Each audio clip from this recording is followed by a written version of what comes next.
First, when the Montreal Canadiens acquired Kirby Dach at the 2022 draft, I was a little skeptical, okay? They paid what I felt like was a pretty hefty price at the time just to bring this guy in here. I mean, it all sounded good on paper. He was 6'4", 21 years old, and he was drafted as a center. I mean, sign me up. But when I looked at his stats in Chicago and seen that, he had 26 points last season in like 70 games, and the team was already giving up on him, I was thinking, yeah, there's gotta be more to this, so keep your pants on, Habs fans. Jeez. Yup, it sounded like it was too good to be true. Chicago fans seemed like they were on the fence on this one. Some of them were upset about losing Dach, and some of them were happy because, well, they didn't really have a whole lot of faith in him. Well, guess what? We are currently 15 games into the season right now,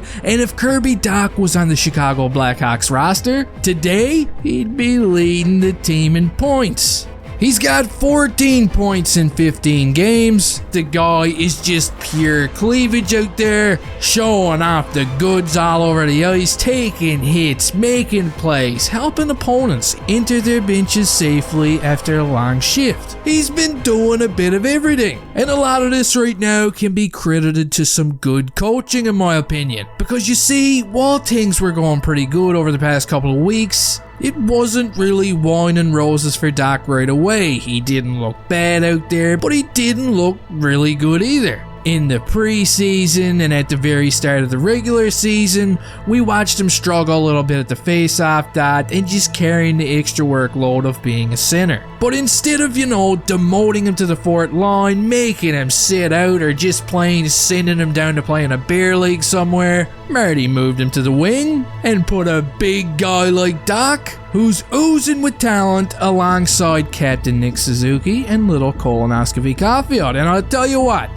what Marty did. He created a bomb, okay? They've been exploding all over the ice since they've been put together. Look at these numbers. They've been playing together for 7 games now. Suzuki's got 12 points, Dach's got 11, and Caufield's got 9. What a line. And they look like a legit top line. They're exciting and they're dangerous every time we see them together on the ice. The bulk of their damage has been done during 5-on-5 play because, well, the Habs power play's been bad since Moses was in junior high. And if they can keep this up and they can keep producing even close to how they're doing it right now, then these guys are gonna have a hell of a season. Listen, I don't do this very often, okay? Well, maybe I do. But I'm naming these guys the coffee line, okay? Because they're full of energy and we got small, medium, and large. The coffee line. That's pretty good. The last time that the Montreal Canadiens had a player that finished over a point per game per season and actually,